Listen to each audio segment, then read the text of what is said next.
We did, we started a topic of the company. Into that, there are near about 6 different topics. Total 6 topic में से हमने अभी तक, सब छोटे छोटे हैं काफी, पर अगर आप उसका सिलेबस वाइज देखते हो पूरा कंटेंट, तो यहाँ पे देखिए बोर्ड पे, इसका पहला था इंट्रोडक्शन ऑफ कंपनी अकाउंट, जिसमें हमने जो है कंपनी का फॉर्मेट, कंपनी फॉर्म कैसे होती है वो देखा। फिर बेटा issue of share, forfeiture of share, काफी बड़ा टॉपिक था, आपस में बात मत करो प्लीज। देन बेटा इश्यू ऑफ डिबेंचर देखा, कल हमने ये वाला पार्ट खत्म किया है, राइट। अब इसमें के 2 टॉपिक थोड़े से डेंजर और बड़े हैं, बड़े इन द सेंस ये सीए इंटरमीडिएट से आपको आए सिलेबस में, तो इसमें कंपनी लॉ की प्रोविजंस भी याद रखनी होगी कुछ कुछ, और कभी कभी बैलेंस शीट भी बनाने को बोलेंगे। बहुत ज्यादा चांस है बेटा कि आपको एग्जाम में बैलेंस शीट एक आधे प्रॉब्लम में पूछ सकते हैं, और अगर पूछेंगे तो आपको फॉर्मेट याद रहना बहुत जरूरी है, at least the basic format of the balance sheet जो मैंने आपको बताया था। लाइबिलिटीज में 4 आइटम होते हैं, एसेट में 2 होते हैं, that is share holders fund, share holder application money pending allotment, और फिर उसके बाद बेटा non current liability, current liability, और एसेट में होता है non current asset, current asset. फिर उसके कंटेंट भी इंटरनल याद रह गए तो ठीक। तो आज बेटा मैं ये वाला यूनिट चालू कर रहा हूं जिसका नाम है रिडम्पशन ऑफ प्रेफरेंस शेयर्स। आप सभी को पता है कि कंपनी जो इक्विटी शेयर इशू करती है, equity shares are non redeemable for lifetime. बोल तो आपने अगर मेरे कंपनी के इक्विटी शेयर्स लिए तो मैं आपको कभी जिंदगी में पैसा वापस नहीं करूंगा। और अगर आपने कंपनी के प्रेफरेंस शेयर्स लिए और मैंने देते वक्त आपको बोला कि भैया मेरे इस प्रेफरेंस शेयर का नाम है रेडीमेबल प्रेफरेंस शेयर, क्या नाम है, रेडीमेबल प्रेफरेंस शेयर, तो मुझे आपको प्रॉमिस करना होता है कि मैं कितने दिन बाद पैसे दूंगा, 2 साल, 5 साल, 10 साल बाद। तो that is called as redeemable preference share, and उसको जब मैं पैसा वापस करता हूं तो उसको ही बोलते हैं रिडम्पशन। रिडम्पशन का मतलब रीपेमेंट, रिडम्पशन का मतलब क्या हो गया, रीपेमेंट। मैंने आपसे कर्जा लिया, मेरा काम हो गया, कर्जा वापस दे दिया, that is called as redemption. पर वो रिडम्पशन करते कैसा है, उसके लिए यूज क्या कहता है, और रिडम्पशन करते वक्त बहुत सारी पॉसिबिलिटी है। मैंने आपसे 100 रुपए लिए, मैं 100 दूंगा इसकी कोई गारंटी नहीं, 100 भी दे सकता हूँ, 100 से कम भी दे सकता हूँ, 100 से ज्यादा भी दे सकता हूँ। तो वो कैसे प्रॉब्लम सॉल्व होता है अभी हम लोग देखते हैं वन बाय वन। तो ये टॉपिक हमको स्टार्ट करना है, आपका पेज नंबर है 189, क्या 188, ठीक है। देखो सब लोग कंपनी लॉ के प्रोविजन के साथ साथ एंट्री सीखेंगे, मजा आने वाला है, ठीक है। बोर्ड पे ध्यान दो बेटा सब लोग। कल हमने इसका बेसिक देखा था या नहीं बताओ, देखा था बेसिक। तो इसका जनरली क्या होता है कि why company issue preference share, वो रीजन बताए थे मैंने कि अगर मार्केट कंडीशन खराब है, आप पे कोई विश्वास करने को तैयार नहीं है और आपको पैसों की जरूरत है, तो आप क्या इशू करते हो, प्रेफरेंस शेयर्स, और after certain time you have to redeem that. फिर कल हमने क्या किया था, उसकी थ्योरी के साथ साथ ये एंट्री यहाँ पे आपको मैंने बताई थी, ये एंट्रीज फिर से एक बार सबको देखनी है, और नहीं समझी तो आप मुझे पूछ भी सकते हो, there is no worry for it, ठीक है।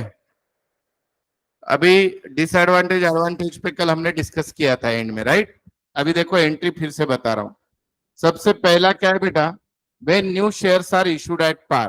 कोई भी कंपनी अगर शेयर्स रिडीम करनी है तो क्या करते हैं, मार्केट में नए शेयर इशू करके पहले पैसा निकालती है और फिर रिडीम करती है। तो अगर शेयर जब इशू करेंगे तो क्या आएगा आपके पास, पैसा आएगा। पैसा आएगा यानी कौन सा अकाउंट, डेबिट, बैंक, और आपका कैपिटल बढ़ेगा तो कौन सा अकाउंट क्रेडिट हो गया, शेयर कैपिटल। अब कभी कभी क्या होगा बेटा, जब भी न्यू शेयर आप इशू करोगे वो प्रीमियम पे इशू हो सकते हैं, तो premium is profit for the company, तो उसकी हम मिक्स एंट्री कर सकते हैं, bank account debit to share capital to premium, तो क्या कर सकते हो, सिक्योरिटीज प्रीमियम, राइट। उसके बाद तीसरा एंट्री देखो बेटा, प्रेफरेंस शेयर आप रिडीम कर रहे हो, राइट। अब आप प्रेफरेंस शेयर रिडीम करते वक्त जो टाइप्स है आपके, दैट इज वेरी इंपॉर्टेंट। 100 का शेयर था और आप 100 रुपए ही वापस कर रहे हो, इसको क्या बोलते हैं बेटा, रिडम्पशन एट पार। मैंने आपसे 100 लिए, 100 वापस कर दिया, तो नो प्रॉफिट नो लॉस। मैंने आपसे 100 लिए और मैं आपको 110 वापस कर रहा हूं, तो मेरा क्या है, प्रॉफिट है या लॉस? लॉस। तो यहाँ पे देखो, अगर मैं एट पार कर रहा हूं तो एंट्री है redeemable preference share capital account debit to preference share holders. पहले पैसे किनको दिए जाते हैं, ट्रांसफर एंट्री बोलते हैं, शेयर होल्डर्स, और शेयर होल्डर के हाथ में पैसा दिया जाता है। तो सेकंड एंट्री होती है preference share holders account debit to bank. और अगर वो शेयर आप प्रीमियम पे रिडीम कर रहे हो तो क्या एंट्री होगी, देखो, redeemable preference share capital account debit यानी 100 रुपया। अब समझो मैं आपको 110 दे रहा हूं, तो आगे क्या लिखूंगा मैं, premium on redemption of preference share account 10, और आपको टोटल कितना देना लगता हूँ, 100 या 110? तो मैं लिखूंगा preference share holders account debit 110, और जब मैं पैसा दूंगा, 100 दे रहा हूं तो 100 वापस करूंगा, 110 दे रहा हूं तो 110। किसको, आपको। आप कौन हो, प्रेफरेंस शेयर होल्डर्स। तो एंट्री क्या होगी बेटा, preference share holders account debit to bank. यहां तक इजी है। चलो आगे बढ़ते हैं, इसमें क्या दिया था, लास्ट एंट्री देखो, अगर बेटा मैंने आपको प्रीमियम पे रिडीम किए तो मेरे लिए वो प्रॉफिट है या लॉस है, लॉस। तो मैं पी एंड एल के डेबिट में लिख दूंगा उसको, P and L account debit to premium on redemption of debenture shares account. अब देखो पहला एंट्री, सब लोग ध्यान दो, Hinduja company limited had 5008% redeemable preference share of 100 each fully paid up। बेटा टोटल कैपिटल कितना है, 5000 इंटू 100, 5 लाख हो गया। 5 लाख रुपए हमारे पास वापस करने हैं। Company decided to redeem this preference share at par by way of issue of sufficient number of equity share of 10 each fully paid up at par. देखो कंपनी को अभी पैसे की जरूरत है, तो कंपनी क्या कर रही है, इसकी टोपी उसके सर। कंपनी को 5 लाख के शेयर वापस करने हैं, कौन से, प्रेफरेंस शेयर, और उसके लिए पैसा नहीं है, तो कंपनी क्या इशू कर रही है, इक्विटी शेयर्स। तो पहले प्रेफरेंस शेयर रिडीम करोगे या पहले इक्विटी शेयर इशू करोगे? इक्विटी शेयर इशू करने के पहले पैसा कहां से आएगा, बराबर है कि नहीं? अरे पहले खाना खाओगे या पहले खाना बनाओगे, बना के खाओगे क्या, नहीं, बराबर है। तो पहले इक्विटी शेयर इशू करके पैसा आएगा, और वो शेयर किसको दोगे आप, प्रेफरेंस शेयर।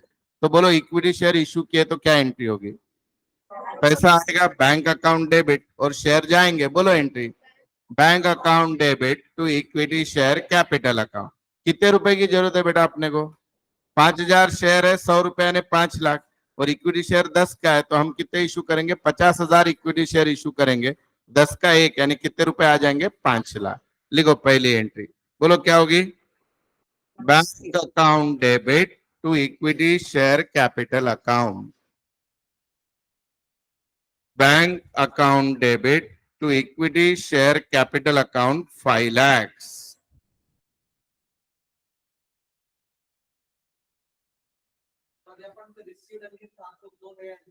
हो पहिले तर हा याची एक डायरेक्ट केली तरी चालते, काही प्रॉब्लेम नाही। बँक अकाउंट डेबिट, जर ऍप्लिकेशन वगैरे आले असते तर लांबलचक करत बसायचं। Bank account debit to equity share capital account 5 lakh, 5 lakh. Narration लिखो, being being 50,000, being 50,000 equity shares of 10 each, being 50,000 equity shares of 10 each, 100 नहीं रे, इशू 10 वाला किया है ना भैया, इशू कितने वाला किया है, 10, being 50,000 equity share of 10 each issued for the purpose of redemption of preference shares, for the purpose of redemption of preference shares।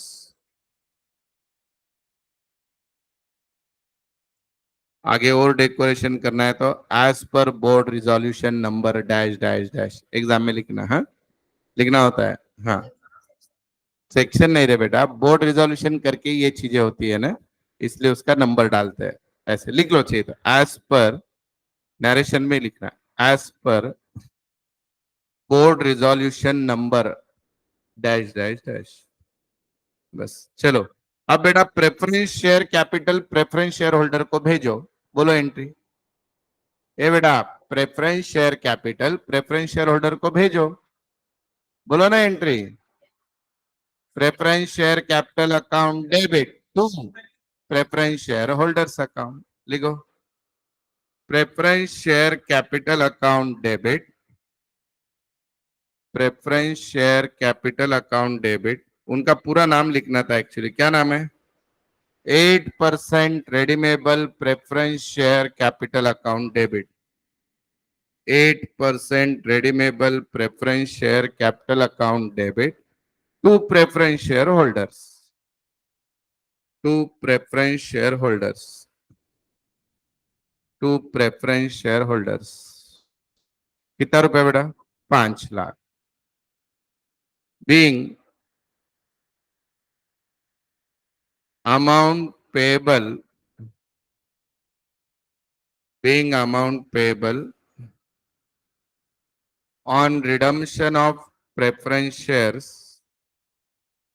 On redemption of preference shares transfer to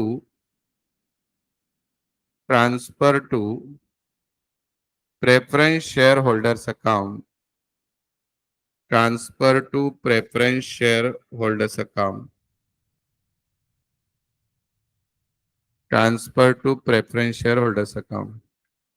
चलो आगे बोलो। प्रेफरेंस शेयर होल्डर को पैसे दे दो। बोलो ना। Preference share holders account debit to bank. Preference share holders account debit to bank. ठीक है। चलो इजी था प्रॉब्लम। 5 मार्क को आता है। Being amount paid on redemption of preference shares. Being amount paid on redemption of preference shares.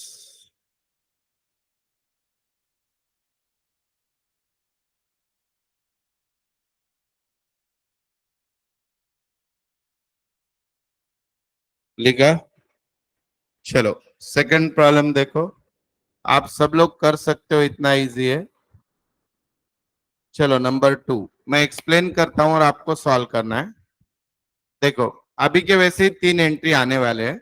ध्यान से देखो सिर्फ। सी लिमिटेड है 10,000 10% redeemable preference share of 10 100 each यानी 10 लाख देना है। ओए पब्लिक 10 लाख देना है कि नहीं? तो आपकी एंट्री नंबर 2 और 3 10 लाख की हो सकती है अभी तक। तो आगे fully paid up the company decided to redeem this preference share at par. बहुत ही अच्छे लोग हैं। No premium nothing. कैसे रिडीम हो रहे हैं? At par. यहां तक क्लियर है? आगे बढ़ो। For this purpose, company wants to issue sufficient number of equity share of 10 each at a premium of ₹2। नए शेयर जो इश्यू हो रहे हैं वो प्रीमियम पे इश्यू हो रहे हैं। होने दो। तो नए शेयर प्रीमियम पे इश्यू हो रहे हैं यानी कितने शेयर इश्यू करने पड़ेंगे पहले तो ये बताओ। 1 लाख शेयर। तो अभी आपने जो पहली एंट्री की थी खाली उसमें मॉडिफिकेशन होगा, उसमें प्रीमियम आएगा। बाकी 2 एंट्री सेम रहेगी। बोलो पहली एंट्री क्या होगी?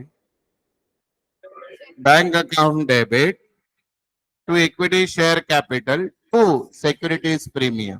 तो बैंक में कितना रुपया आएगा बच्चा? 12 लाख। शेयर कैपिटल कितना? 10। और प्रीमियम कितना? 2। कहां से आया प्रीमियम? 2। 10 रुपए का शेयर कितने में इश्यू किया? 12। तो जब भी प्रीमियम आता है प्रीमियम क्या करते हैं हम लोग? क्रेडिट। ये कौन सा वाला प्रीमियम है? इशू वाला। रिडम्पशन वाला प्रीमियम लॉस होता है, इशू वाला प्रीमियम प्रॉफिट होता है। बोलो पहली entry. Bank account debit 12 lakh रुपए। बैंक अकाउंट डेबिट 12 लाख रुपए। आगे बोलो। टू इक्विटी शेयर कैपिटल कितना रुपए बेटा? 10 lakh. To securities premium 2 lakh. चलो आगे के 2 एंट्री है वैसे कॉपी पेस्ट करो, खाली नाम बदल दो। 8% की जगह 10% और अमाउंट 10 लाख।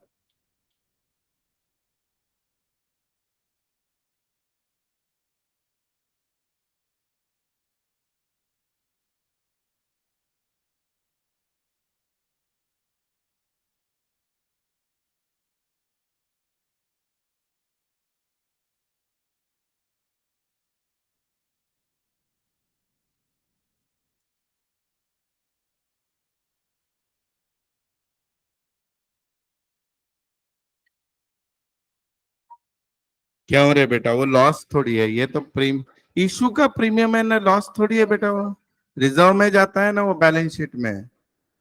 ऐसे क्यों कर रहे हो?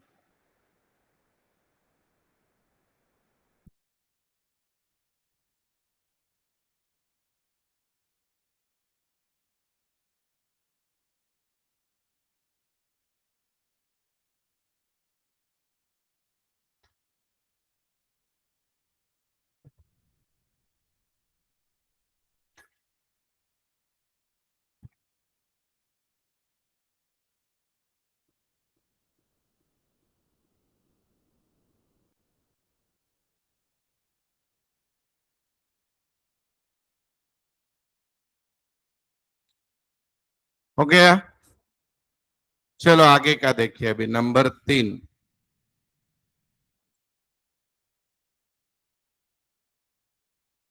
क्या दिया है देखो, तीसरा एकदम इजी है।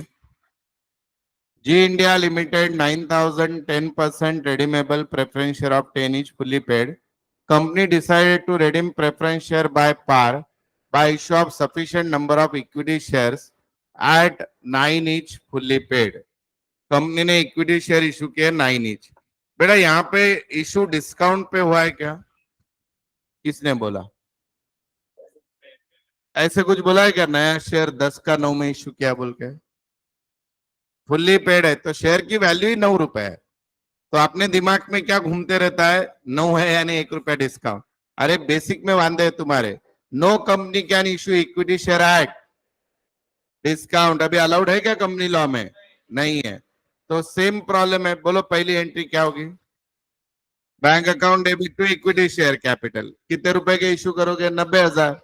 और फिर रिडम्पशन कर दो। करो तीनों भी उल्टा, पिछले प्रॉब्लम से भी इजी है। करो 3 एंट्री।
हो गया बेटा?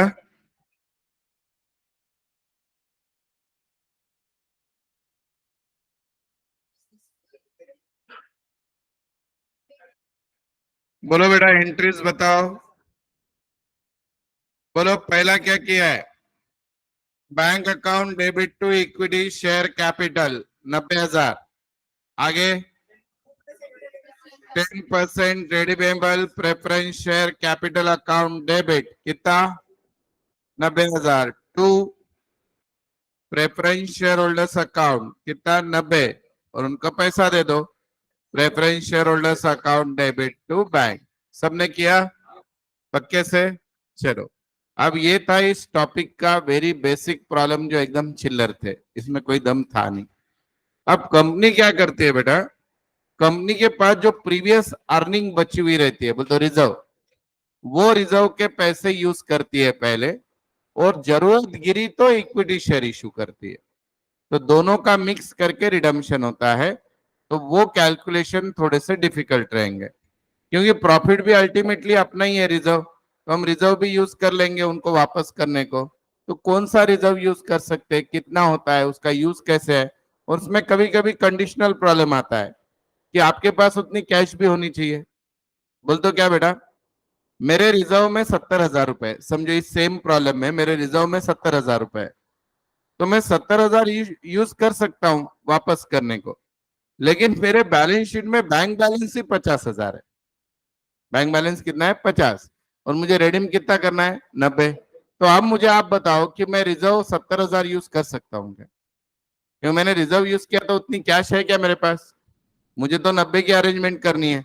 तो मुझे फ्रेश इशू 20,000 के करने पड़ेंगे या 40 के? 40 के। समझ में आया? तो अभी थोड़ा आगे बढ़ते हैं हम लोग, तो आपको समझेगा। हाँ, वापस बताओ। ये देखो बेटा, इधर ध्यान दो बोर्ड पे। ये मेरी बैलेंस शीट है, यहाँ पे देखो सब लोग। ये टी फॉर्मेट में निकाल रहा हूं होके बैलेंस शीट। इधर प्रेफरेंस शेयर कैपिटल है 2 मिनट के लिए 1 लाख। एसेट साइड में बेटा बैंक बैलेंस है मेरे पास 40,000। ठीक है? और मुझे इनको रिडीम करना है 1 लाख को। उसके लिए मेरे पास कैपिटल रिडम्पशन रिजर्व सीआरआर पड़ा है बेटा 90,000। सीआरआर कितना पड़ा है? 90। तो आप कोई भी रिजर्व इसके लिए यूज कर सकते हो, तो आप ये 90 इसको देने के लिए यूज कर सकते हो। तो मुझे 90,000 ये, तो मुझे फ्रेश इशू सिर्फ कितना का करना पड़ेगा? 10, क्योंकि मुझे टोटल जरूरत कितनी है? 1 लाख। ये समझे आप? तो ये 10,000 का फ्रेश इशू करूंगा तो मेरे पास 10,000 कैश आ जाएगी कि नहीं? तो मेरा बैंक बैलेंस कितना हो जाएगा? 50। लेकिन भैया मुझे तो इसको 1 लाख देना है ना, तो मेरे पास 1 लाख है क्या? 50 ही है। तो मैं 10 का इशू करूंगा तो चलेगा, और मुझे 60 का इशू करना पड़ेगा। तो 60 प्लस 40 मिलके कितने हो जाएंगे? 1 लाख। तो खाली रिजर्व कितना है वो देखना जरूरी नहीं है, आपके पास पैसे भी होने चाहिए। अगर पैसे नहीं है तो आपको इशू ज्यादा का करना पड़ेगा। रिजर्व से ज्यादा पैसा है तो कुछ लेना देना ही नहीं है, पर रिजर्व से कम पैसा है तो you can not use the entire amount of reserve. You are getting my point? तो थोड़ा स्लोली समझेंगे इसको। ये कॉन्सेप्ट यहाँ पे दिया हुआ है, देखो। Capital minimum fresh issue of share, क्योंकि कंपनी चाहती है कि हम कम से कम फ्रेश इशू करें और ज्यादा से ज्यादा हमारा रिजर्व यूज करें। जैसे यहाँ पे समझने के लिए आपको एक एग्जांपल दिया है, देखो। ये खाली इतना पढ़ना है। Maximum amount of reserve and surplus available for redemption is ascertain taking into account balance appearing in the balance sheet before redemption and additional information provided in the problem. For example if the balance of general reserve is 1 lakh, आपके general reserve में 1 लाख रुपया है और additional information ऐसे बोल रही है कि बोर्ड ऑफ डायरेक्टर ने ऐसे सोचा है कि general reserve should not be use, उन्होंने ऐसे बोला है general reserve should not be use less than 40,000, उन्होंने बोला है कि जनरल रिजर्व आप ज्यादा से ज्यादा कितना इशू कर सकते हो 40, under any circumstances the max, मतलब 40,000 से कम यूज मत, तो ज्यादा कितना यूज करोगे 60, तो जनरल रिजर्व आप 60 यूज करोगे, आपको जरूरत कितने की है 1 लाख, तो अब बचा हुआ क्या करोगे आप फ्रेश इशू, तो फ्रेश इशू कितने का करोगे 40, तो आपको कितना रिजर्व यूज करना है वो भी प्रॉब्लम में दे देंगे और कितने फ्रेश इशू करना है वो आपको ढूंढ के निकालना पड़ेगा, ठीक है। तो थोड़े कॉम्प्लेक्स प्रॉब्लम होते हैं, यहां से आगे सही मायने में ये टॉपिक में मजा आएगा। देखो अभी पहला प्रॉब्लम सब लोग देखिए, पहले समझ के लेते हैं फिर आगे जाएंगे। देखो बोर्ड पे क्या दिया है, the board director of company decided to issue minimum number of equity share, कम से कम इक्विटी शेयर इशू करना है उनको, कितने का इशू करना है, एक शेयर कितने वाला है 9 रुपए, अभी इनको रिडम्पशन कितने रुपए का करना है बोर्ड पे देख लो 5 लाख, कितने की जरूरत है बेटा 5 lakh, the maximum amount of divisible profit available for redemption is 3 lakh, calculate the number of equity shares issued by company to insure that provision of, ये सेक्शन 55 था जो अभी हमने बोला, section 55 are not violated, also determine the number of share if the company decided to issue shares in the multiples of 50 rupees, अगर multiples of 50 rupees के issue करेगी तो कितने लगेंगे, बहुत इजी प्रॉब्लम है। आपको कितने की जरूरत है बोलो 5 लाख की जरूरत है, और ऑफ एग्री विथ मी, आपके रिजर्व में ऑलरेडी कितना रुपया है 3 लाख, तो 5 में से 3 गया कितना रुपया बचे 2 लाख रुपए, बराबर है, तो अब आप 2 लाख रुपए के शेयर इशू कर सकते हो, हाँ या ना। अब 2 लाख रुपए के शेयर इशू करने के लिए आपके जो, आपको यहाँ पे एक चीज थोड़ी सी कॉम्प्लिकेटेड है वो बता देता हूं मैं। सबसे पहले आपको शेयर जो देने हैं बेटा वो कितने रुपए वापस करने हैं 5 लाख, तो अभी आपके पास 2 लाख है, अब आपके पास 2 लाख रुपए, आपको कितने रुपए वापस करने हैं पर शेयर, 9 रुपए करने हैं कि नहीं, शेयर्स के नंबर मैच करने हैं, तो 9 रुपए का एक शेयर है, तो 2 लाख पे कैलसी को 9 से डिवाइड करो, 22,222 पॉइंट समथिंग आ रहा है, बराबर है, तो आप उतने शेयर्स आपको क्या कि ये करना है, लेकिन आपका एक शेयर कितने का है बेटा, वो पॉइंट्स में शेयर इशू होते हैं क्या, नहीं, तो आपको कितना रुपए का एक शेयर नया इशू करना है 50 का, 50 का करना है ना, चलो लिखो, ये मैथमेटिकल प्रॉब्लम है, राइट, पहले लिखो, लिखो सब लोग, number of nominal value of preference share is equal to 5 lakh, nominal value of preference share is equal to 5 lakh,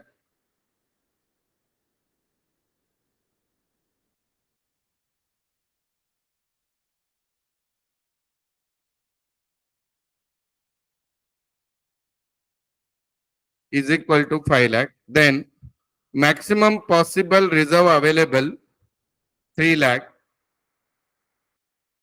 maximum possible reserve available is equal to 3 lakh, therefore thin timber, therefore minimum proceeds for fresh issue, fresh issue कितने का करना पड़ेगा बेटा, कैसे निकालोगे, 5 lakh minus 3 lakh, therefore minimum proceeds of fresh issue is equal to 5 lakh minus 3 lakh, कितना आएगा बेटा 2 लाख, अब लिखो minimum number of shares is equal to, minimum number of shares is equal to 2 lakh divided by 9, 2 lakh divided by 9 कितना आएगा, बोलो बेटा 22,222, पर इन्होंने बोला है मल्टीपल्स ऑफ 50 करो, तो इसका near by figure multiples of 50 क्या आएगा, 22,222 का नियर बाय मल्टीपल 22,250, कसं काढतात मल्टीपल्स ऑफ 50, बेटा ऐसी संख्या इसके नियर बाय ढूंढो जो इसको 50 से डिवाइड किए कर सकते हो, तो अरे कम कैसा कर सकते, 222 है कि नहीं, ज्यादा करना पड़ेगा, सो लिखो देयरफॉर therefore 22,250 shares, 22,250 shares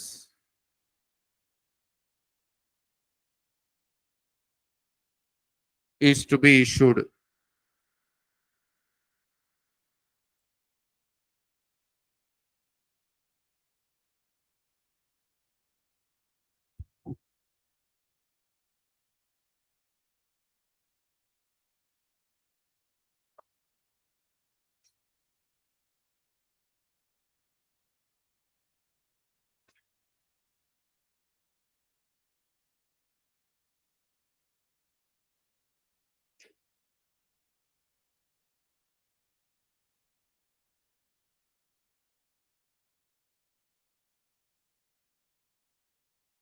चलो, अब एक डिफिकल्ट 2 पैराग्राफ पढ़ने हैं, फिर उसके प्रॉब्लम लेने हैं। यहाँ पे देखो, ये आपको कुछ समझ में आता है क्या? देखो 2 पैराग्राफ, पहले ये वाला पढ़ लो, कौन मीनिंग बताएगा बोलो, फिर मैं एक्सप्लेन करता हूँ।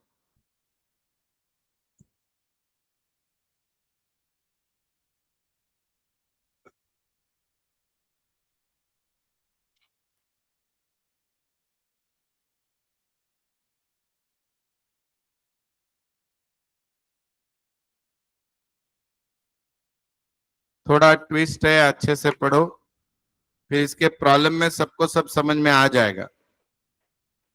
काफी अच्छा प्रॉब्लम है।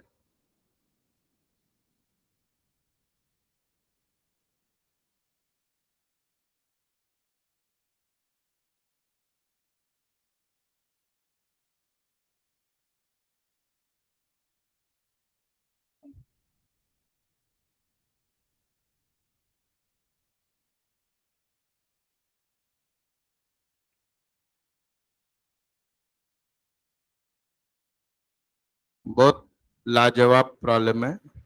आईएमपी कर दो बेटा, 10 मार्क के लिए आ सकता है।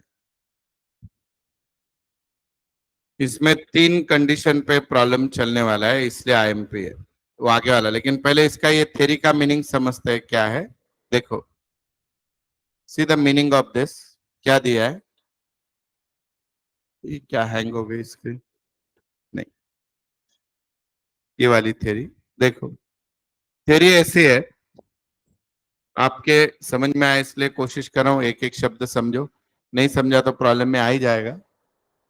Fresh issue at a premium and minimum fresh issue. एक चीज समझ के लीजिए, कंपनी का टारगेट कभी भी रिडम्पशन करने के पीछे का ज्यादा से ज्यादा फ्रेश इशू करने का नहीं होता है।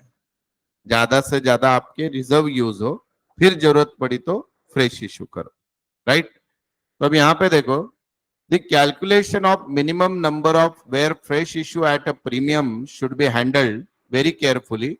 Minimum fresh issue cannot be calculated unless one knows the profit available for replacement of preference shares, and profit available for replacement cannot be determined unless one knows the portion of profit available for redemption which is required for paying premium on redemption. To tackle this, assume that profit available for redemption is not required for paying premium on redemption of preference share. In other words, it means that securities premium, including premium on fresh issue, is comparatively more than premium on redemption.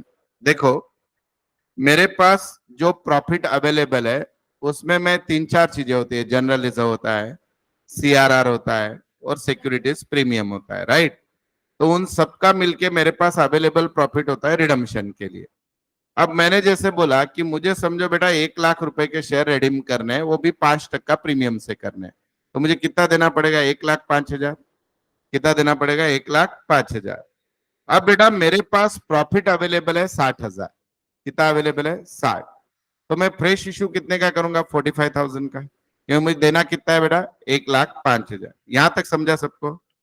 अब आगे दिक्कत क्या है, मैं जो fresh issue करने वाला हूं 45,000 का, वो भी मैं प्रीमियम से करने वाला हूं। कैसे करने वाला हूं? प्रीमियम। तो वो प्रीमियम भी मेरे प्रॉफिट में ऐड होगा कि नहीं? नहीं समझे आप? बोलते एक कॉम्प्लिकेटेड सिचुएशन हो गई।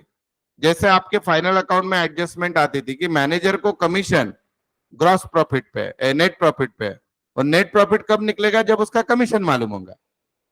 तो जब हम रिवर्स मैथमेटिक्स करते थे कि नहीं, कुछ याद है? फाइनल अकाउंट जाने दो, अभी होना भी है आपका, और फाइनल अकाउंट तो 12th की बात कर रहा हूं। अब यहाँ पे क्या दिक्कत है कि मेरे जनरल रिजर्व में अभी ऑलरेडी प्रीमियम है, वो पकड़ के मेरे पास प्रॉफिट अवेलेबल है समझो 60,000, लेकिन अभी जो मैं फ्रेश इशू कर रहा हूं वो भी प्रीमियम आने वाला है, तो फिर मेरा प्रीमियम और प्रॉफिट कैलकुलेशन गड़बड़ा जाएगा कि नहीं? क्योंकि नया आने वाला मैं निकाल रहा हूं पुराने के बेसिस पे, और पुरानी अमाउंट ही गलत है। तो वो सिचुएशन को कैसे हैंडल करने का आपको एग्जांपल देता हूं, ज्यादा अच्छा समझे। देखो इधर देखिए, ये मेरी बैलेंस शीट है। यहाँ पे प्रेफरेंस शेयर कैपिटल बच्चा 1 लाख है, जिसको मुझे रिडीम करना है 5% से, या जो भी है 1 लाख प्लस 5%, 1,05,000 से रिडीम करना है। Have you understand this? अब उसके लिए मेरे बैलेंस शीट में बच्चा जनरल रिजर्व है 50,000, और समझो और कोई रिजर्व है CRR 8,000, और बेटा मेरे बैलेंस शीट में ऑलरेडी पुराना वाला सिक्योरिटीज प्रीमियम है 2,000। तो टोटल मेरे पास कितने अवेलेबल है बेटा? 60। ये क्लियर हो गया आपको? अब मुझे बताओ एग्जिस्टिंग सिचुएशन में मैंने अगर प्रेफरेंस शेयर रिडीम करना है तो मुझे कितना शॉर्टफॉल है बताओ? मुझे 1,05,000 देना है, मेरे पास रिजर्व 60 है, मेरे पास कितना शॉर्टफॉल है? 45,000 है कि नहीं? तो मैंने फ्रेश इशू सीधा सीधा कितने का कर देना चाहिए? 45। ये पहला मुद्दा समझा सबको? लेकिन अभी दिक्कत क्या है, जो मैं फ्रेश इशू करने वाला हूं 45,000 का, उसमें भी प्रीमियम आने वाला है। उसमें भी क्या आने वाला है? प्रीमियम। अगर मेरे फ्रेश इशू में प्रीमियम आ जाएगा तो मेरा ये 60,000 बदल जाएगा कि नहीं? नए वाला प्रीमियम ऐड हो जाएगा। तो उसके लिए वो क्या बोलते हैं कि नए वाला प्रीमियम पहले ही ऐड करके देख लो कितना होता है, वो प्रीमियम सिर्फ रिडम्शन के प्रीमियम के लिए यूज करो।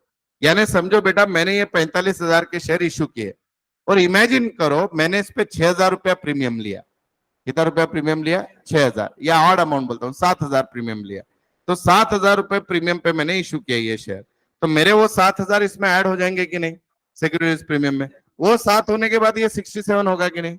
तो वो क्या बोल रहे हैं, ये कॉम्प्लिकेटेड हो जाएगा, फिर आपका फ्रेश इशू गलत हो जाएगा। तो उसके लिए वो बोलते हैं कि जो नया प्रीमियम आने वाला है वो कितना भी आने दो, आप ज्यादा से ज्यादा जो यहाँ का प्रीमियम है उतना ही कंसिडर करो। यहाँ का प्रीमियम कितना वापस करना है? कितना वापस करना है रिडम्शन पे? 5 करना है ना? तो भले ही अब मेरा प्रीमियम मिलके कितना हो गया, नया 7 और पुराना 2, कितना हो गया? 9। तो मैं प्रीमियम मैक्सिमम कितना यूज कर सकता हूँ? 5। प्रीमियम कितना यूज कर सकता हूँ? 5। और बचे हुए वो 50 और 8 कितने यूज करूंगा? 58। तो प्रॉब्लम में समझ जाएगा, ये वेरी कॉम्प्लिकेटेड। एक शॉर्ट में अगर बोलना है तो ये सेंटेंस को सब लोग वापस पढ़ो, वो इन शॉर्ट के आगे का देखो क्या दिया है, बोलो। In other words, it means that securities premium, including premium on fresh issue, is comparatively more than premium on redemption. तो मैंने क्या किया, अभी आपको क्या बोला कि मेरा नया प्रीमियम कितना आया? 7। बैलेंस शीट में कितना था? 2। 7 और 2 कितने हो गए? 9। और मुझे जरूरत कितनी थी? 5। तो मेरा जो टोटल प्रीमियम है वो रिडम्शन के प्रीमियम से कम है या ज्यादा है? तो वो सेंटेंस उन्होंने बताया। तो प्रॉब्लम में और मजा आएगा। In the above assumption holds good, minimum number of share can be calculated in a simple manner without use of equation, but in above condition does not hold good, then the equation is used to determine the minimum. तो reverse mathematics use करना पड़ेगा आपको। अब नीचे का point, minimum fresh issue to provide funds for redemption. अभी कभी कभी क्या होता है बेटा, मैंने आपको कंडीशन बताया कि मेरे जनरल रिजर्व में भी 80,000 पड़े हैं, मुझे 1 लाख रुपए वापस करने हैं, तो मैं फ्रेश इशू कितने का करूं? 20,000। All of you agree with me? हाँ या ना बोलो। लेकिन लोचा ऐसे है कि मेरे बैंक में है सिर्फ 30,000। मेरे बैंक में कितने? 30। तो आप मुझे बताओ, मैं फ्रेश इशू 20 का करके मेरा पेट भरेगा क्या? मुझे कितने का करना पड़ेगा? 70। समझ में आए? तो ऐसा बेस्ट प्रॉब्लम आ रहा है, इसको कर दो IMP इस प्रॉब्लम को, बहुत ही लाजवाब प्रॉब्लम है। देखो क्या दिया है, पहले समझ के लेंगे, कोई गड़बड़ नहीं करेगा कैसे सॉल्व करना है। इसमें सारे कंडीशन मिक्स कर दिए, लाजवाब प्रॉब्लम है एकदम। देखिए सब लोग, प्रॉब्लम में एक बैलेंस शीट का एक्सट्रैक्ट दिया है जिसमें शेयर कैपिटल है 290। 290 में सब रहेगा, इक्विटी प्रेफरेंस सब कुछ। रिजर्व में कितने रुपए बेटा? 48। करंट लाइबिलिटी कुछ 56,500 है, प्रॉपर्टी है 345, नॉन करंट इन्वेस्टमेंट 18,500 है और current asset equal to cash 31,000। यहां तक तो बैलेंस शीट समझ में आ गई। अभी तक मुझे ये पता चलेगा प्रेफरेंस शेयर कितने के हैं, क्योंकि वो पता चलेगा तो ही रिडीम करूंगा ना। तो अब आगे दिया है, the share capital of the company consist of ₹50 each, equity share of 2,25,000 of 100 each। आपके उस 2,90,000 में 2,25,000 के क्या है बेटा, इक्विटी शेयर्स, और आगे जाता है प्रेफरेंस शेयर है 65,000 के। तो हमको रिडीम कितना करना है, रिडीम किसको करते हैं, टॉपिक का नाम क्या है भैया, रिडम्पशन ऑफ प्रेफरेंस शेयर। तो कितने रुपए को रिडीम करना है, बोलो सब लोग, 65,000 को करना है। रेडी, आगे बढ़ते हैं। Reserve and surplus comprise of P&L account only, reserve surplus में P&L है तो हम यूज कर सकते हैं। आगे, अब इसके लिए कंपनी क्या क्या करने वाली है, रिडम्पशन कैसे होने वाला है, जरा पढ़ो ये कैसे होने वाला है। 10% प्रीमियम, तो बच्चा 65,000 देना है या 65,000 प्लस 6,500 देना, बोल तो अपने को टोटल 71,500 की जरूरत है। ये समझा क्या, अब लोचा क्या है, अपने बैंक में रुपया कितना है जरा देख लो गौर से, 31,000 ही है। तो आप मुझे बताओ 31,000 में से आप 71,500 दे सकते हो क्या, नहीं दे सकते हो। ये पहला लोचा समझ में आ गया। अब उसके बाद और ट्विस्ट है, आगे पढ़ो। कंपनी इसके लिए क्या कर रही है, उनके इन्वेस्टमेंट बेच रही है 15,000 में, इन्वेस्टमेंट कितने में बेच रही है, 15, तो इन्वेस्टमेंट का पैसा आ जाएगा। तो अब आपके बैंक में कितना रुपया हो जाएगा, कितना हो जाएगा, 46। कैसे निकाला बेटा बोलो, 31,000 बैंक में थे, 15,000 इन्वेस्टमेंट बेचे तो 46 आ जाएंगे। अभी भी अपन शॉर्ट है पैसों में, आगे बढ़ते हैं। तो finance part of redemption, company fund subject to living the bank balance of 12,000। Company ने और एक कंडीशन डाली है कि कुछ भी कर लो, रिडम्पशन होने के बाद बैंक में 12,000 बचे हुए रहने चाहिए। तो आप बेटा मुझे बताओ 46 पूरा यूज कर सकते हो क्या, कितने यूज कर सकते हो, 34। यहां तक सिचुएशन मस्त, मजा आ रहा है। और आगे जाते हैं, to issue minimum equity share of 50 each, share to be raise as the balance fund required. तो अब अपने को ढूंढ के निकालना है कितने रुपए के शेयर इशू करने हैं, बोलो कितने की जरूरत है अभी अपने को, 37,500 की जरूरत है। ये मजा आएगी नहीं, बोलो आपको 37,500 की जरूरत है। अब एक शेयर कितने का रहेगा, 50 डिवाइडेड बाय 50 का, था 750 शेयर इशू करने पड़ेंगे। ठीक है, चलो एक एक एंट्री करते हैं, बहुत मजा आएगा। लिखो पहली एंट्री, लिख के भी दूंगा वर्किंग नोट। पहले बोलो मुझे पहली एंट्री करना है, कौन बोलेगा क्लास में, इन्वेस्टमेंट सोल्ड की एंट्री बोलो, बोलो bank account debit to investment, wrong answer, wrong answer, उगड़ा डोए बगा नीट। अरे गधे लोग, इन्वेस्टमेंट बैलेंस शीट में कितने का है, 18,500, कितने में बेच रहे हो, क्या हुआ, लॉस कौन घुसाएगा बीच में, बोलो एंट्री। अब bank account debit, P&L account debit to investment, लिखो बैंक अकाउंट डेबिट, कितने आ रहे बेटा इन्वेस्टमेंट बेच के, 15,000। आगे profit and loss account debit, bracket में लिखो लॉस, कितना लॉस हुआ बेटा, 3,500। टू इन्वेस्टमेंट, बोलो बेटा 18,500, लिख दिया। चलो अब शेयर इशू करने हैं अपने को, बोलो 37,500 के, बोलो bank account to equity share capital account 37,500, bank account debit to equity share capital 37,500। Done बेटा, 37,500 समझन कैसे निकाला। अब हमको प्रेफरेंस शेयर की ड्यू एंट्री करनी है, बोलो बोलो ना, अरे पहले ड्यू एंट्री फिर ट्रांसफर एंट्री, बोलो ड्यू एंट्री यानी क्या, प्रेफरेंस शेयर होल्डर को पैसा ट्रांसफर करना है, बोलो preference share capital account debit, redeemable preference share capital account debit 65,000 लिखो।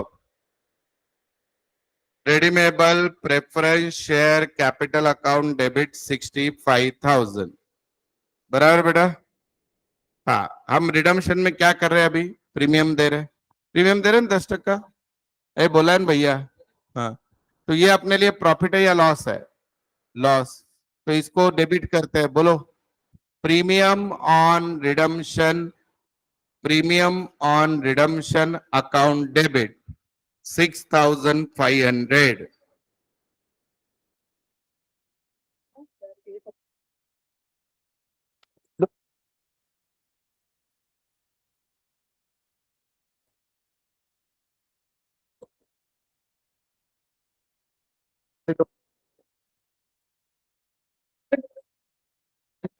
हाँ, क्या लिखा बेटा आपने? Preference share capital account debit 65, premium on redemption account debit 6,500। किसको देते हैं ये रुपए? To preference share holders, to preference share holders. कितना बेटा? 71,500, 71,500 लिखा। चलो प्रेफरेंस शेयर होल्डर को पैसा भी दे दो, बोलो। बोलो entry. Preference share holders account debit to bank, preference share holders account debit to bank 71,500। ठीक है, preference share holders account debit to bank 71,500। चलो अब बेटा जो अभी आपका ये है, अभी जो प्रीमियम है वो आपके लिए प्रॉफिट है या लॉस है? नहीं नहीं, अभी वाला प्रीमियम बेटा लॉस है। लॉस को कहाँ पे बेचते हैं? P and L. कौन बोलेगा एंट्री?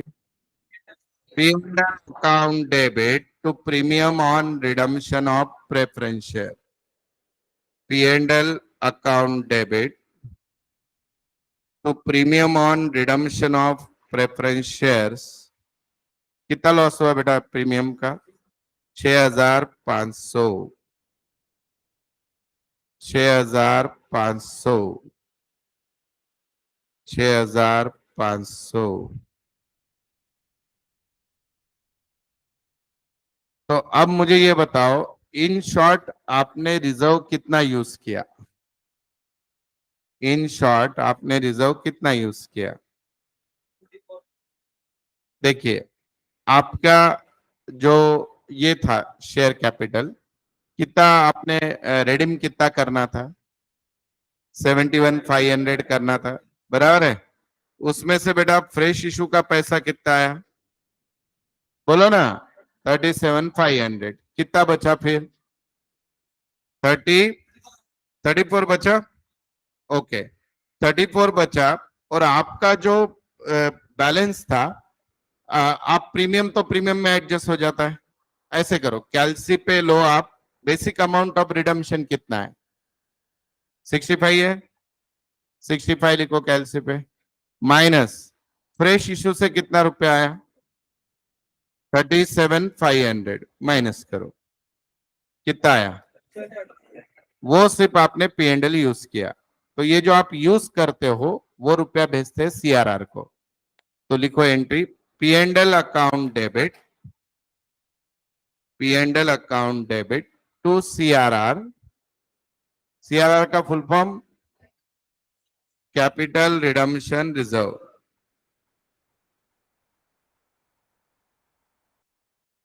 हाँ बोलता हूं ना, लिख लो फिर बोलता हूं। 27,500 सीआरआर को भेजे सिवाय यूज ही नहीं कर सकते आप। पहले रिजर्व कहां पे जाता है? रिडम्पशन रिजर्व में, फिर उसको यूज करते हैं। कोई भी प्रॉफिट पहले सीआरआर में जाएगा फिर यूज होता है। 27,500 बीइंग, इसका नरेशन लिखो सब लोग। बीइंग, प्रॉपरली लिखो इसका नरेशन। एक ही एंट्री खतरनाक थी। Transfer to CRR out of divisible profit, out of divisible profit out of divisible profit after adjusting fresh issue of 37,500, fresh issue of 37,500 लिखा। अब वर्किंग नोट लिख लो। 37,500 कैसे निकाला, बोलो कैसे निकाला था, याद है? ये यहाँ पे देखो, हमको रिडम्पशन को रुपया कितना चाहिए था? 65,000 हमको कैपिटल का, 6,500 प्रीमियम, तो कितना रुपया चाहिए था बेटा? 71,500। उसमें से इन्वेस्टमेंट सेल करके कितना रुपया आया बेटा? 15,000। बराबर है कि नहीं? इन्वेस्टमेंट सेल करके कितना रुपया आया? 15। देन ये आपके पास, उसके बाद और आपको बैलेंस कितना मेंटेन करना था बेटा? 10 ना 12। कैश बैलेंस मेंटेन, बाजू में रुपए कितने रखने थे? 12। तो अभी कितना रुपया बचता है बोल दो बेटा? बाजू में 12 रखने थे तो कितना रुपया कितना बचता है? 44,500। अच्छा मैंने वो लिया ही नहीं ना रे। 40, एक मिनट, एक सेकंड, ऐसा कर लेते हैं अपन। 15,000 इन्वेस्टमेंट से आए और आपका कैश बैलेंस कितना था? ऐसे लिखते हैं इसको, कैश बैलेंस अवेलेबल कितना था? 31। बराबर है बेटा? उसमें से हमको 12,000 बाजू में रखना था, तो हम उसमें से कितना यूज कर सकते थे? 19। कितना यूज कर सकते थे? 19। तो हमको कैश की कितनी जरूरत थी? कैश रिक्वायर्ड कितनी थी बोलो? 37,500 ना, तुमने निकाला था। 37,500 थी क्या नहीं? हाँ। इतने के हमने इक्विटी शेयर इशू किए।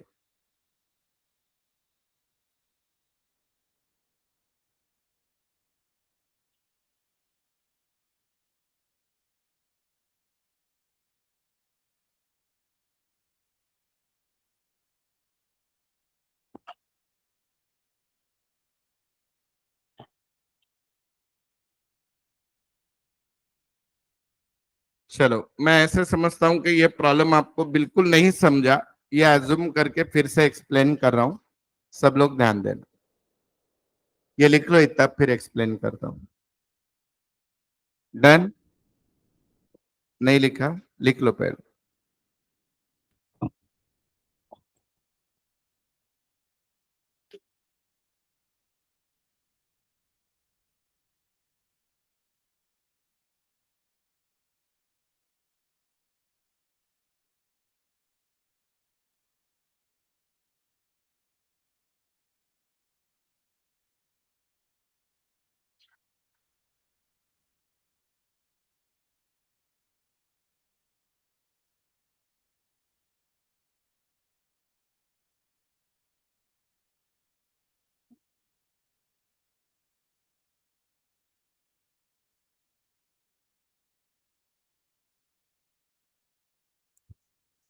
हो गया बेटा? यहाँ पे ध्यान दो। हमको इस टॉपिक में कितने रुपए के प्रेफरेंस शेयर दिए गए थे? Basic price 65,000, right? उनको प्रीमियम देना था, देते वक्त कितना बेटा? 10%। ये हमारा लॉस था, राइट? तो हमको टोटल कितना जुगाड़ करना था बेटा? यहां तक समझा? 2 मिनट के लिए अभी तक इस प्रॉब्लम में कुछ नहीं है, ऐसे समझो, इतना ही है, ऐसे समझो। तो आप मुझे बताओ, पहले ये दोनों की ड्यू एंट्री क्या करूं मैं, बोलो? प्रेफरेंस शेयर को पैसा देना है, यानी प्रेफरेंस शेयर होल्डर को ट्रांसफर करना है, तो इसकी ड्यू एंट्री बोलो सब लोग। Preference share capital account debit, premium on redemption account debit to preference share holders account. फिर प्रेफरेंस शेयर होल्डर को पैसा दे दो, उसकी एंट्री क्या करोगे? Preference share holders account debit to bank, कितना रुपया? 71,500। फिर ये लॉस पी एंड एल को भेज दो, इसकी entry P and L account debit to premium on redemption of preference share. ये 3 समझ में आ गई एंट्री? यहां तक क्लियर है? अब बेटा दिक्कत ये है कि अब ये 71,500 का जो इंतजाम है कुछ तो मेरे प्रॉफिट में से होगा यानी रिजर्व में से, और कुछ होगा फ्रेश इशू में से। कुछ प्रॉफिट में से होगा और कुछ कहां से होगा, फ्रेश इशू। तो अब मुझे जो फ्रेश इशू की अमाउंट निकालनी है वो मैं ऐसे नहीं निकाल सकता कि मेरे प्रॉफिट में इधर समझो 40,000 है तो भैया 31,500 का फ्रेश इशू कर दो, तो ऐसा मैं नहीं कर सकता। क्यों? क्योंकि मेरी कैश भी शॉर्ट है। क्यों ऐसा नहीं कर सकता? क्योंकि मेरी कैश भी शॉर्ट है। तो मुझे क्या करना पड़ेगा बेटा, मुझे फ्रेश इशू का निकालने के लिए पहले देखना पड़ेगा कैश कितनी लगने वाली है। तो मैंने क्या किया कि मेरे बैलेंस शीट में कैश कितनी है देखी, कितनी कैश है बेटा, 31,000 है। उसमें से उन्होंने और कंडीशन डाल दी कि भैया 12 बाजू में रख, 12 फ्यूचर में लगने वाली, तो मैं इसमें की कैश कितनी यूज कर सकता हूँ, बोलो जी, 19,000। और प्लस बेटा मैंने इन्वेस्टमेंट को सोल्ड करके मुझे कितना रुपया मिला, 15। तो मेरे पास टोटल कैश कितनी अवेलेबल हो गई, 34। कितनी कैश अवेलेबल हो गई, 34। अब बेटा मुझे तो चाहिए 71,500 और मेरे पास कैश है 34, तो मुझे कितने का फ्रेश इशू करना पड़ेगा, इनका जो डिफरेंस है, बोलो कितना डिफरेंस आता है, 37,500। तो मैं फ्रेश इशू कितने का करूंगा, 37,500। अब फ्रेश इशू की एंट्री बोलो, अरे फ्रेश इक्विटी शेयर की इशू की एंट्री बोलो ना, bank account debit to equity share capital account. ठीक है। अब आप जब ये कैलकुलेशन करते हो तो खाली इसको पकड़ना होता है, प्रीमियम को नहीं। तो आपको कितने की जरूरत थी बेटा, 65। उसमें से कितने रुपए आ गए, अब कितना यूज करना पड़ेगा, पी एंड एल बचा हुआ, बोलो 27,500। अब बेटा पी एंड एल को यूज करना पड़ेगा यानी क्या, उसको सीआरआर में भेजते हैं। किसमें भेजते हैं उसको, सीआरआर। तो पी एंड एल कम हो गया, सीआरआर बढ़ गया, बोलो entry, P and L account debit to CRR, खत्म हो गया प्रॉब्लम। और वो इन्वेस्टमेंट वाली लॉस वाली entry, bank account debit P and L account debit to investment. कैसा था प्रॉब्लम, ये आता है 10 मार्क के लिए, थोड़ा डेंजर है लेकिन कोई ऑप्शन नहीं है। चेंज करके दू क्या, करोगे कोशिश, कर लो, नहीं आया तो मैं हूं ना, लिखो। यहां पे से पूरा प्रॉब्लम बदल रहा हूं मैं, यहां पे लिख दो, आपके जो इक्विटी शेयर्स है बेटा 2,25,000 की जगह 2 लाख रुपए के है, 2,25,000 की जगह 2 लाख के है। यानी बेटा इसका मतलब आपका फिर अभी प्रेफरेंस शेयर कितने का रहेगा, 90,000। ओए पब्लिक, 90 का रहेगा कि नहीं, सर कहां से निकाल, अरे बेटा टोटल शेयर कैपिटल कितना है, 290 है, बराबर है।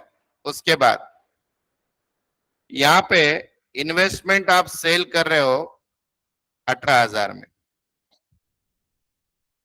इन्वेस्टमेंट कितने में सेल कर रहे हो, 18,000। ये 10% रहने दो ऐसे ही। Finance part of the company, आपको बैंक में बैलेंस मेंटेन करना है बेटा 10,000।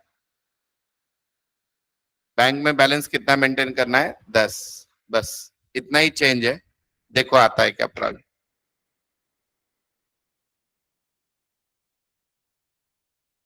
पहले कैश का कैलकुलेशन कर लेना, फिर शेयर समझ में आ जाएंगे, फिर स्टार्ट करना, कोशिश करो, नहीं तो मैं हूं ना, चैलेंज करना है आपको।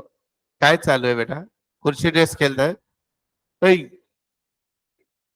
म्युझिकल चेयर, हाँ काय चालू है, प्रॉब्लम करा।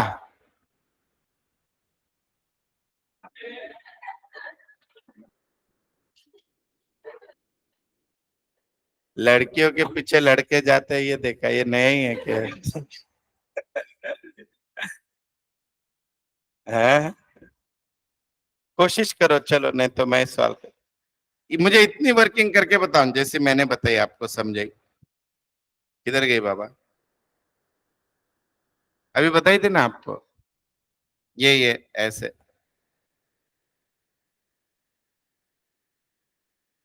गई क्या रे बाबा?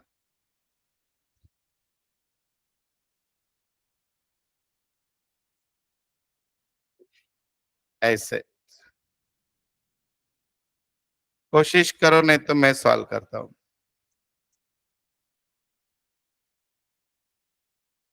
सेम, सगळं सेम.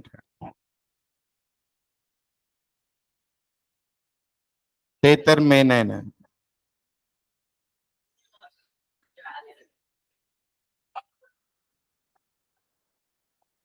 मला नाही माहित, प्रयत्न करा. करो, कोशिश करो बेटा. नहीं तो मैं तो वापस बताने ही वाला हूँ. आप कैश का कैलकुलेशन करो, बाकी सब आ जाएगा. कैश कितनी अवेलेबल है देख लो बेटा, बाकी सब आ जाएगा. कोशिश तो करो ना, नहीं तो मैं समझाता हूँ.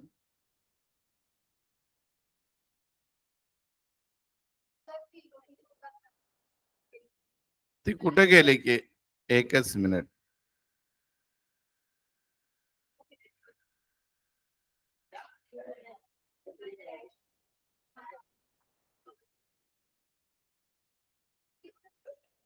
देखो, पहले ये अमाउंट आना चाहिए आपको निकालना. ये अमाउंट निकालते आना चाहिए. ये आ गई तो प्रॉब्लम जीत गए तुम.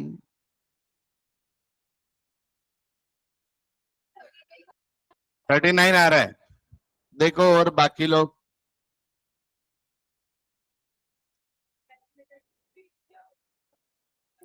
बेटा अभी आपको जरूरत कितने की पड़ेगी बोलो ना. 99 की है. 90,000 पे 10% यानी 99 की जरूरत है कि नहीं? Right, very good. Investment sale कितने में कर रहे हो बेटा? 18. तो वो 99 में से 18 की प्रोविजन हो गई. अब अपने पास बैलेंस शीट में कैश 31 है, और उसमें का कितना बाजू में रखना है? 10. 31 में से 10 बाजू में रखा तो बचा कितना? 21. तो आप 21 यूज कर सकते हो. तो वो 21 यूज कर सकते हो, और ये 18. तो 99 में से वो गए, कितने बचते हैं? तो आपको फ्रेश इशू कितना का करना पड़ेगा? 60. समझ में आया आपको? आया ना? अब इधर ध्यान दो. अब आपको फ्रेश इशू 60 का करना पड़ेगा, ये समझ में आ गया. कैसे किया मैंने, यहाँ पे देख लो. मेरे पास, मुझे पैसों की जरूरत थी 99,000 की. कैसे निकाले मैंने 99,000? 90,000 मेरा कैपिटल है, 10% मुझे एक्स्ट्रा देना है 99. राइट बेटा? मैंने इन्वेस्टमेंट बेचा कितने में? 18. कितने का था वो भूल जाओ, हाथ में कितने आएंगे? 18. उसके अलावा मेरे बैलेंस शीट में कैश 31 है, मुझे उन्होंने बोला 10 बाजू में रखो. तो मैं इसकी कितनी यूज कर सकता हूँ? 21. तो बच्चा मेरे पास अभी कितना रुपया बचा? 60. तो मैं 60 का फ्रेश इशू करूंगा. ये समझ में आ गया? अब आपकी दूसरी वर्किंग नोट. आपको रिडम्शन करने हैं 90. प्रीमियम है 9. 99. तो आप जब अभी इसकी बात करोगे पी एंड एल को कितना, तो ये 90 के हिसाब से करने का. पी एंड एल में कितना जाएगा? 90. तो आपके फ्रेश इशू के कितने रुपए आए बेटा बोलो? कितने आए? 60. और बेटा फिर पी एंड एल कितना यूज होगा? 30. पी एंड एल कितना भेजोगे आप? 30. कैसे निकाला? 90 को पकड़ के. इस प्रीमियम को पकड़ने का ही नहीं, वो अपने आप एडजस्ट हो जाता है. तो अभी जो आपने एंट्री की है वो देख के एंट्री बताओ, ये अमाउंट डाल के बोलो पहली क्या करोगे? Bank account debit to, bank account debit, P and L account debit to investment. तो बैंक कितना डेबिट? पी एंड एल कितना डेबिट? 500. टू इन्वेस्टमेंट कितना? 18,500. Very good. Second entry, bank account debit to equity share capital. कितने का fresh issue कर रहे हो? 60,000. कितने का? 60,000. इक्विटी शेयर प्रीमियम पे नहीं हो रहे ना? नहीं है, हाँ, और नसीब. आगे बढ़ो. तीसरा, redeemable share capital account debit 90,000. Premium on redemption account debit 9,000. To preference share holders 99,000. आगे, preference share holders account debit to bank 99,000. आगे, P and L account debit to premium on redemption of debenture 9,000. आगे, P and L account debit to C R R कितना? 30,000. हो गया? मजा आया? भारी था ना प्रॉब्लम? अब मैं ये प्रॉब्लम अगर ऐसे नहीं लूंगा तो फिर सीए नहीं लगेगा ना बेटा, अपने को ऐसे लेने ही पड़ेंगे। हाँ, मजा आया। लेकिन ये एक ही डिफिकल्ट प्रॉब्लम था इस टॉपिक में, आगे के बहुत इजी है। ठीक है, I hope you enjoyed this problem. ठीक है, हाँ, आज क्या नहीं क्या रे, क्या क्या, अरे देखो, अभी जो आपको एंट्री बताई थी ना, ये आगे भी आने वाली है, जस्ट एंट्री देख लो, लिखना कुछ नहीं है। जब हम रिजर्व यूज करते हैं तो वो सारे रिजर्व कहाँ पे ट्रांसफर होते हैं, सीआरआर।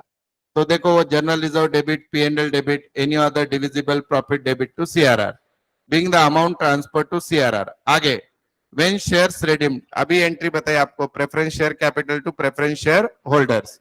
और जब उनको पैसा अगर प्रीमियम पे रिडीम हो रहा है तो एंट्री क्या है, preference share capital debit, premium on redemption account debit to preference share holders. और जब उनको पैसा दोगे तो क्या एंट्री होगी बेटा, देखो ना, preference share holders account debit to bank account. और एक लास्ट जो प्रीमियम ऑन रिडम्पशन है, वो आपके प्रॉफिट में एडजस्ट हो जाता है, मतलब PNL account debit to premium on redemption, क्योंकि वो भी आपका क्या है बेटा, लॉस है। चलो, अभी है ना, ये प्रॉब्लम बहुत इजी है, मैं अभी नहीं लूंगा, जस्ट एक्सप्लेन कर रहा हूं। कल आने के बाद हम शुरुआत करेंगे, just a simple problem. Following is the reflect that is extract of the balance sheet. इनका शेयर कैपिटल है 4 लाख और प्रेफरेंस शेयर कैपिटल है 1 लाख। तो रिडीम क्या करना है अपने को, 4 लाख या 1 लाख, गधे लोग, टॉपिक का नाम क्या है, preference share. Then reserve and surplus में ₹50 है, सिक्योरिटीज प्रीमियम में 50 है, जनरल रिजर्व में 75 है, और पीएनएल में कितना है, 35। बहुत सारा माल है अपने पास, तो अपन कुछ भी यूज कर सकते हैं। 1 जनवरी को बोर्ड ऑफ डायरेक्टर ने डिसाइड किया कि एट पार रिडीम करना है। तो इसमें बैंक वैंक का कुछ लोचा है क्या, फ्रेश इशू का कुछ लोचा है क्या, नहीं है। तो खाली हमको क्या करना पड़ेगा, इनको सीआरआर में भेजना है और रिडीम करना है, खत्म। तो इस प्रॉब्लम में कितनी एंट्री आएंगी, 3। पहली आप नॉर्मल वाली बोलो, रिडम्पशन वाली। Preference share capital account debit, premium है क्या इसमें, नहीं है, तो टू प्रेफरेंस शेयर होल्डर्स। फिर पैसे देने की एंट्री बोलो, preference share holders account debit to bank. और फिर ये जो जितने भी रिजर्व पीएनएल में से जो भी हम यूज करने वाले हैं, उनका अकाउंट डेबिट टू सीआरआर। ऐसा भी प्रॉब्लम आ सकता है 10 मार्क। हाँ, है कुछ डिफिकल्ट इसमें, नहीं, तो कर लो ना, हो ही गए, 2 मिनट में हो जाए। लिखो पहली एंट्री, पहली, कैसे लगा आपको कभी नापन लिखो, redeemable preference share holders account debit, redeemable preference shareholders account debit to preference share capital, ए उल्टा बोला गया, उल्टा बोला, redeemable preference share capital account debit to preference shareholders account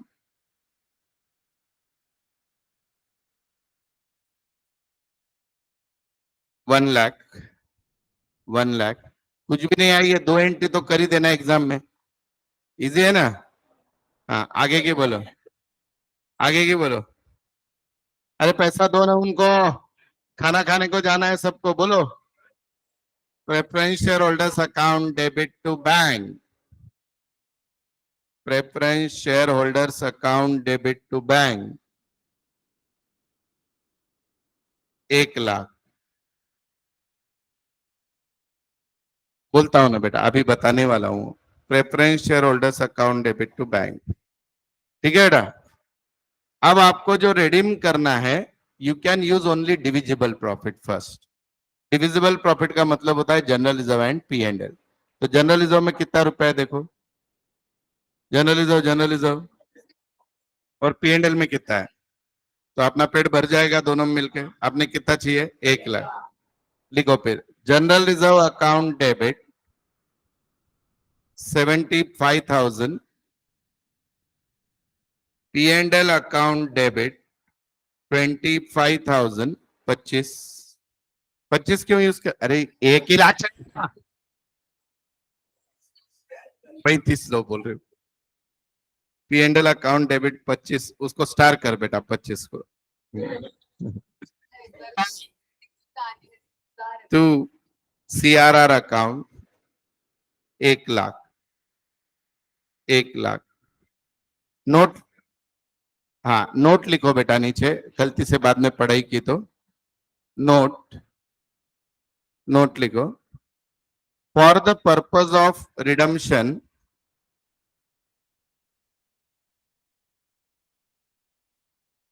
securities premium,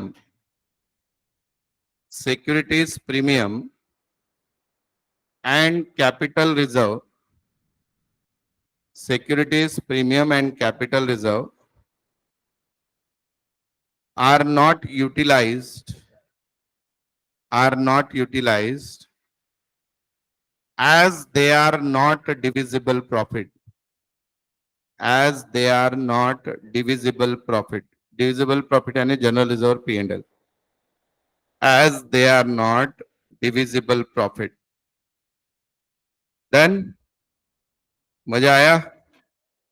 कल और 2-3 प्रॉब्लम लेंगे, काफी बड़ा टॉपिक। पहले हम CRR उसका भी आएगा ना, अभी रिडम्पशन ऑफ डिबेंचर आना है ना। चलो बाय बेटा, धन्यवाद। टॉपिक के बेसिक लेक्चर्स देखो तो थोड़ा समझेगा, नींद में मत रहो। बहुत बहुत धन्यवाद।